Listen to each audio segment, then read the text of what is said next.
Bismillahirrahmanirrahim. Assalamu alaikum. This is Raja Umar on my channel RU Speaks, and we discuss Pakistan studies and global perspectives of IGCSE and O levels over here on this channel. I request you all to please subscribe to my channel RU Speaks, as you will have a greater stuff over there. And these days we are discussing the topics related to the component 1 of Pakistan studies, that is history portion, and we are just approaching 1947 events, I mean the creation of Pakistan, and we are going to talk about the elections of 1945-46 today, along with the partition plan, I mean what we call the 3rd June plan over here in today's lesson. So let's start. So here we have the notes with us, and we are having the topic, that is the elections of 1945-46, and in this particular election, All India Muslim League performed exceptionally well in comparison with the 1937 elections. That was really very poor election contest by All India Muslim League, and Muslim League was not able to form the government even in the Muslim majority provinces, and Congress or its allies, they made the governments in all 11 provinces of the subcontinent in the elections of 1937. And we discussed that what were the reasons behind the poor performance and defeat of All India Muslim League in those elections.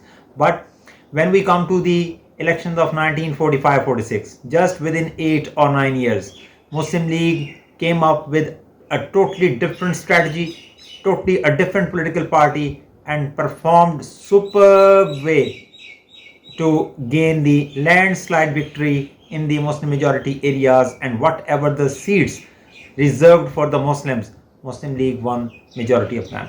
If I give you the true facts, there were 30 Muslim reserved seats in the Central Legislature of India for the central government. All India Muslim League won all 30 reserved seats for the Muslims. That was a great victory. On the other hand, there were the reserved seats in all provinces of the subcontinent, wherever the Muslims were living across the subcontinent. The total number of seats, they were 495 Muslim reserved seats, and Muslim League won out of them 429 seats. There it is said that, but in some other books it is also written that All India Muslim League won 446 seats. So again, if we talk about only 429 even, still that was the 87% of the Muslim reserved seats of the provinces won by All India Muslim League in the elections of 1945-46. So that was a great performance by All India Muslim League in the elections of 1945-46.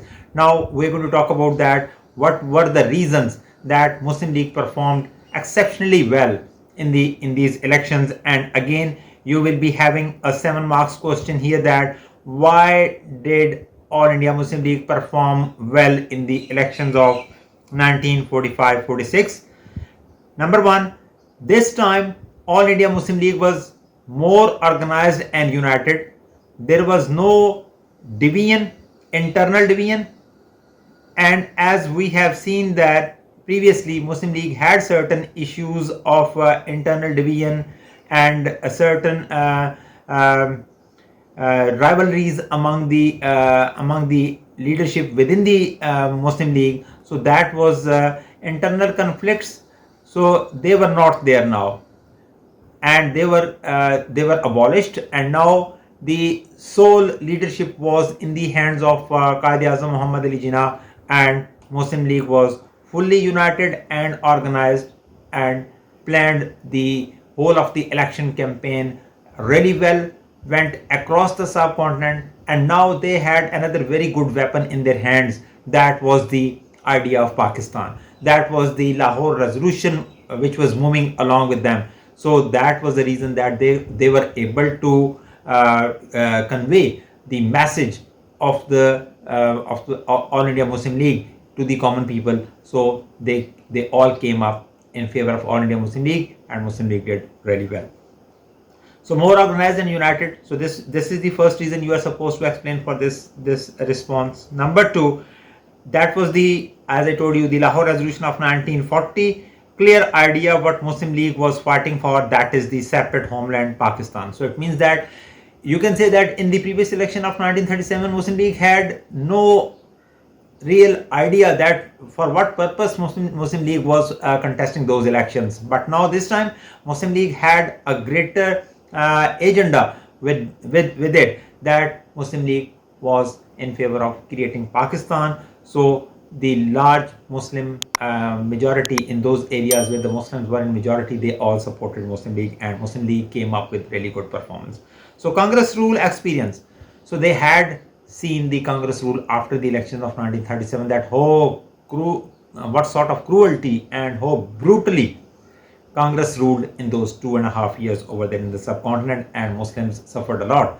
And like we talked about the Bande Mataram, we talked about the Warda scheme, and going in front of the Gandhi's portrait, that they all were really very fatal for the Muslims. So they did not want to see the same sort of thing again in the after the election of 1945-46. So that's why all the Muslims, they came up favoring the ideology of All India Muslim League, and Muslim League performed really well. So experience from 1937 elections, that they were supposed to reach out to all areas, even the majority areas, so that the majority should be with us, and minority areas there was no issue of aristocracy now, as the Muslim leadership was they all were aristocrats, they all were from the elite class, and they were reluctant to go to the poor people for the sake of conducting campaign. But in these elections, on the advice of Quaid-e-Azam, they moved across each and every corner of the subcontinent to convey the message of All India Muslim League, that they wanted to achieve Pakistan. So they came up really very well, and elections performance was superb. Now next one, that is the importance of these elections for Pakistan, achieving Pakistan, or for All India Muslim League, or for the Muslims of the subcontinent. Again, you may be getting a 7 marks question here, that why were the elections of 1945-46 important in the history of the subcontinent? This can be the question. Why were the elections of 1945-46 important in the history of the subcontinent?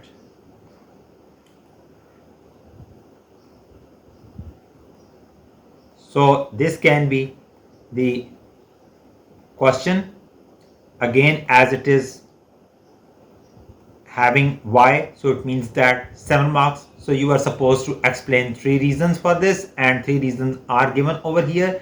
They are just the bullet points. You are supposed to develop them, and you are supposed to give the analysis of them, each reason. So Muslim League as major political party representing all Muslims of India, as it was said by Mr. Gandhi previously in the in all sittings, whether we talk about the roundtable conferences, or we talk about the Government of India Act, if we talk about the Cripps Mission or Gandhi Jinnah talks, or even in Simla conference, it was the point of view of Mr. Gandhi that Muslim League was not an entity, and there was only one entity over here to represent the Indians, and it was Indian National Congress. But the results of these elections, they denied the idea of Gandhi, or the point of view of Mr. Gandhi, that the Indian National Congress was representing all. But here we got that All India Muslim League was representing the Muslims of the subcontinent. So it means that All India Muslim League came up the true representative of the Muslims of the subcontinent, as it was fighting for the true rights of the Muslims. So that was the you can say the development of this point. Then vote to Muslim League meant vote for Pakistan, as Muslim League was working on a single point manifesto, that what Muslim League would do after winning elections. What was that? Muslim League would try to create Pakistan, a separate homeland for the Muslims of the subcontinent. in all the, and what Muslim League wanted, that all the Muslim majority areas should be merged together to make an independent Muslim state over here in the subcontinent, and partition should be done. And if Muslim League got the Muslim votes across the subcontinent, so it means that voting for Muslim League meant voting for Pakistan. It means that all those who voted in favor of All India Muslim League, they all were in favor of creating Pakistan a separate homeland. So it means that the idea of creating the separate homeland, that got even authenticated after the results of these elections. So it means that the idea was becoming an ideology, and it had already become that the larger majority of the Muslims, they wanted Pakistan as independent state for them over here in the subcontinent in the form of partition. So no settlement could be reached unless Muslim League agreed to it. So the results of these elections of 1945-46 also proved that now Muslim League had turned up as the representatives of the Muslims. So it means that whatever the decision would be taken regarding the future of the subcontinent, it would be acceptable to Muslim League. Otherwise, it would not be even thought to implement over here in the subcontinent.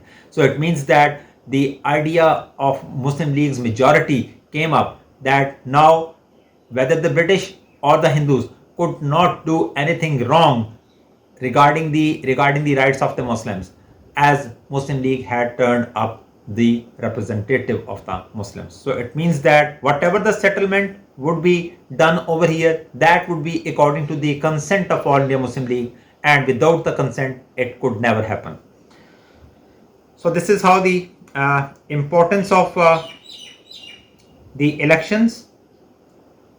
Now we have another very important point, that is the Cabinet Mission Plan of 1946, and this was the last plan presented by the British government to resolve the issue of the subcontinent, but again it failed. So what were the reasons that Cabinet Mission Plan was presented by the British? So now, first thing, that there were the three ministers of the British government arrived in India to present certain proposals to resolve the issue of the subcontinent, right? Again, Stafford Cripps, he came over here, A.B. Alexander, and Lord Pethick Lawrence.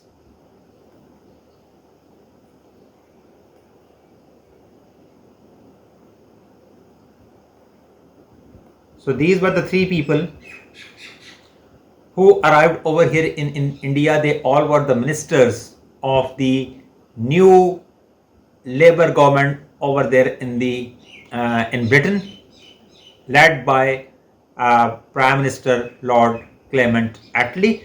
So these three people, they were sent over here to come and present certain proposals so that the issue of the subcontinent could be resolved. And why this particular cabinet mission arrived over here in India? Again, a 7 marks question with us, that why cabinet mission was sent to India in 1946.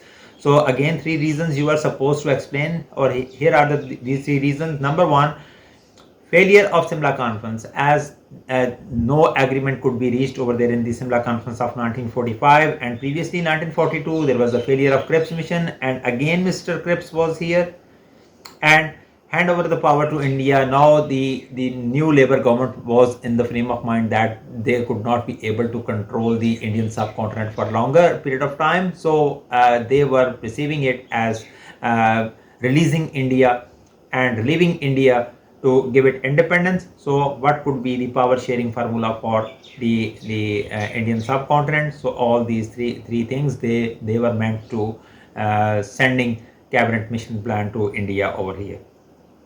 Then the failure, that why cabinet mission plan failed. I have told you previously that all these failures, they led to the creation of Pakistan. If there might be any agreement or any success on any of the plan or any of the proposals, then Pakistan would not be existing even after 47 because of the agreeing to some plan presented by the British. But it means that again this particular cabinet mission plan also failed. Two choices of separate homeland, right? So they have given two choices, whether to be accepting whole of the plan or whether to rejecting it.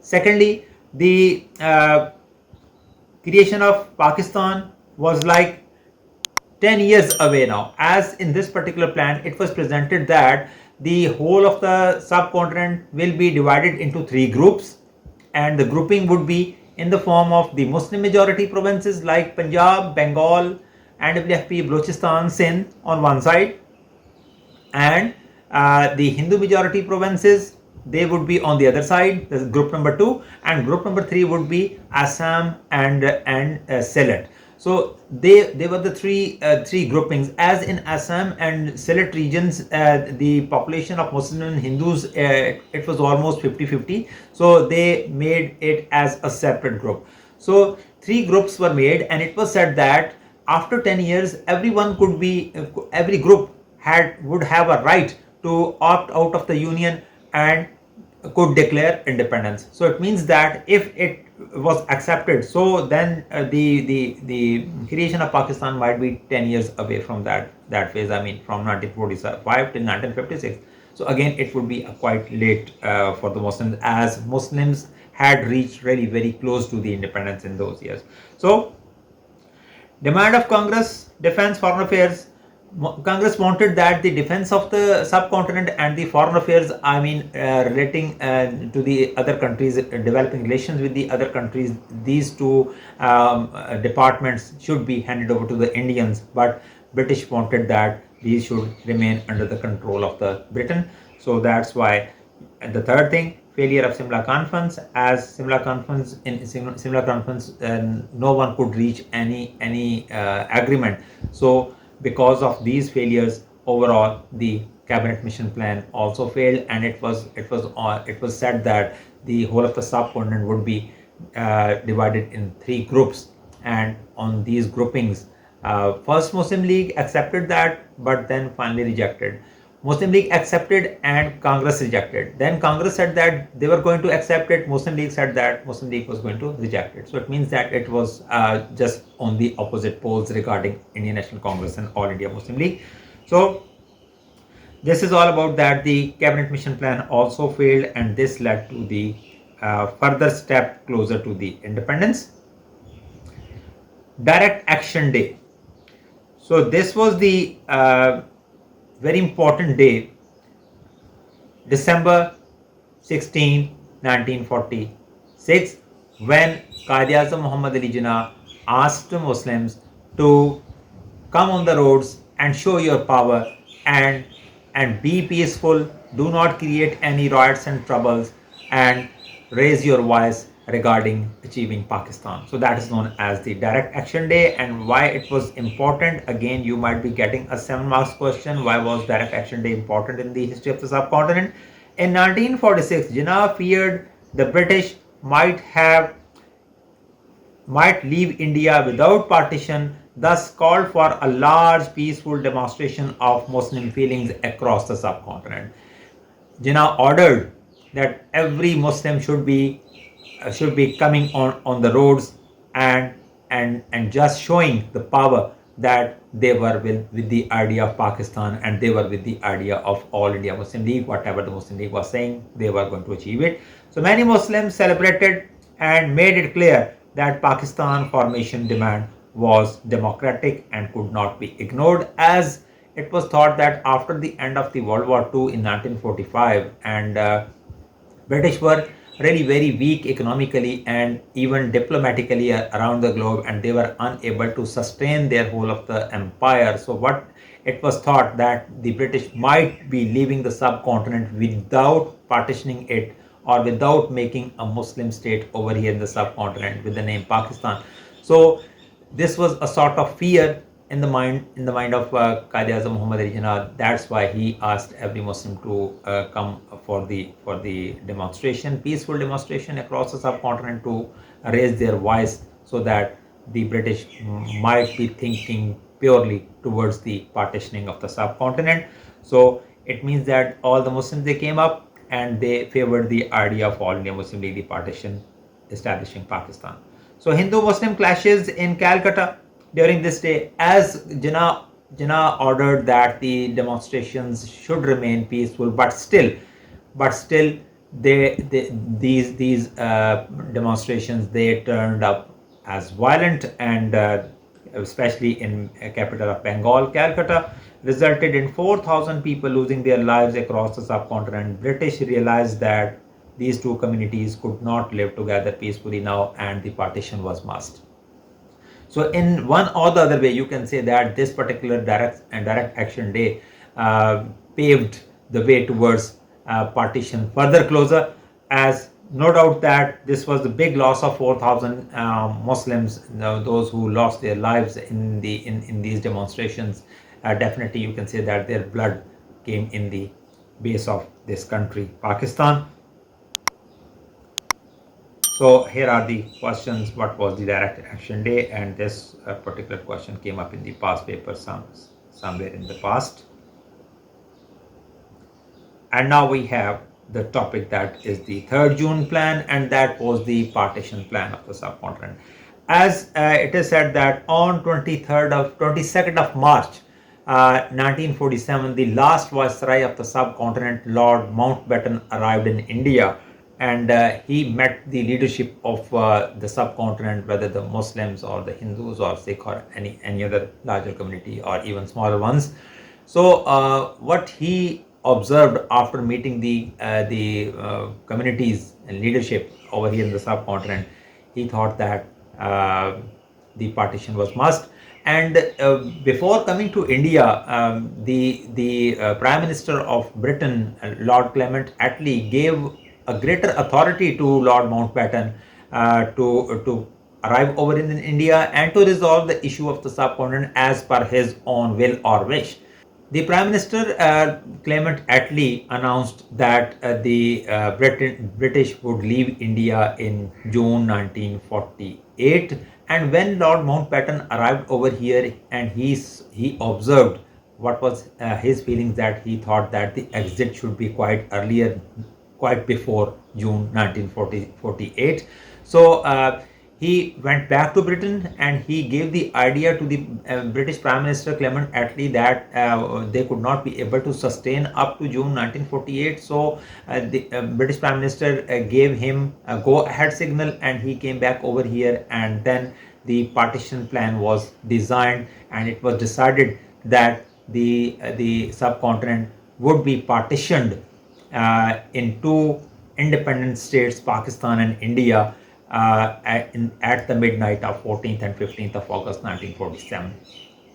So this and whole of the plan was chalked out, and that plan was sent to Britain, and the British Parliament passed it, and on 3rd of June 1947 with the name Independence of India Act 1947. It is known as, again repeating, Independence of India Act 1947, what we call the 3rd June plan. And as per this plan, whole of the subcontinent was partitioned into independent states in August. So what were the proposals? What was decided over here in 3rd June plan of 1947? British would leave India in August 1947, as observed by Lord Mountbatten, the last viceroy of the subcontinent. Subcontinent divided into two parts, two independent states, India and Pakistan. Constitutions would be of 1935 Government of India Act. Dominion status, they would remain under the British Crown for some time. As you know that if we were following the Government of India Act of 1935, that was of Britain, but it means that both the countries would remain in Commonwealth. So that was given in 3rd June plan. Option for princely states to decide, as I tell you that there were about 450 princely states, like Hyderabad, Deccan in India, the biggest one, right? Then Jhansi, Jharkhand. Then over here Kashmir, we have the big state. Then state of Bawalpur. Then Kalabag, Dir, Swat, and in the same way Chatral and Kallat, all these were the smaller princely states ruled by the local Nawabs, Amirs, Khans and Nizams. So they all were given the option to decide that which country they would opt to join, whether Pakistan or India. And the last thing, that was the division of assets of British India between Pakistan and India. So that was to be decided. So they were given over here. So unresolved problems. It was also given, let me give a bit of further explanation that what was over there in 3rd June plan, that Punjab, Muslim majority area. So Punjab would be partitioned. It was given that as in the eastern Punjab, the Sikh population was in majority. So it was decided that the Punjab province would be partitioned between India and Pakistan, and the Muslim majority areas would be given to Pakistan, and Sikh majority areas would come under the control of India. So Sindh Assembly decided in favor of Pakistan. So Sindh became the part of Pakistan. NWFP, Northwest Frontier Province, referendum was held. I mean, the people were asked to vote for in favor of Pakistan or against Pakistan, or in favor of India or against India, whatever. So the people, they voted in favor of Pakistan, and NWFP became the part of Pakistan. And it was written over there in 3rd June plan that the referendum would held in NWFP. And Balochistan, the Quetta Municipal Committee and the Shahi Jirga of Balochistan, I mean the Jirga of the Baloch tribal Sardars, they would decide whether the province should be joining Pakistan or India. And the Quetta Municipal Committee and the Shahi Jirga of Balochistan decided in favor of Pakistan. So again, this thing was given over there in 3rd June plan, that how the fate of Quetta would be decided, and that was as per the voting of the Quetta Municipal Committee and the decision of the Shahi Jirga of Balochistan. And in the same way, Sylhet and Assam, and referendum to be held over there, and Bengal, partitioning of Bengal as well, as Bengal was a big province, and again it was partitioned very much like it was done in 1905, partition of Bengal. And in the same way, the Muslim majority areas, they came up as the East Bengal, and the Hindu majority areas, they became the West Bengal. The capital of East Bengal became Dhaka, and the West Bengal became Calcutta. So this is how this all was given over there in the 3rd June plan. Because of this partition plan, there came some unresolved problems, and they remained for many years, and even one is still with us, that is the Kashmir issue. So issue of accession of princely states, and there came up the Kashmir issue, as India illegally occupied state of Jammu and Kashmir, and still occupying it illegally, and that is a dispute between Pakistan and India for the last 78 years now. Now, division of financial and military assets, again Pakistan was deprived of certain assets which were not given in the form of financial assets, money, or in the form of the equipment as well. Relationship of the British Crown to the new dominions. So how the relation should be developed between the new independent states, Pakistan, India, with the Britain, that was not really very much clear in this particular plan. So these were the unresolved problems of 3rd June plan. So this is over for today, as we have discussed 3 topics over here. We talked about the elections, we talked about the cabinet mission plan, and a smaller topic, direct action day, and we talked about the 3rd June plan over here in the subcontinent, for the sake of partitioning the subcontinent. So this is over from my side today. Subscribe my channel RU Speaks and learn better history, geography, and global perspectives. Raj Omar signing off. Thank you so much. Allah Hafiz.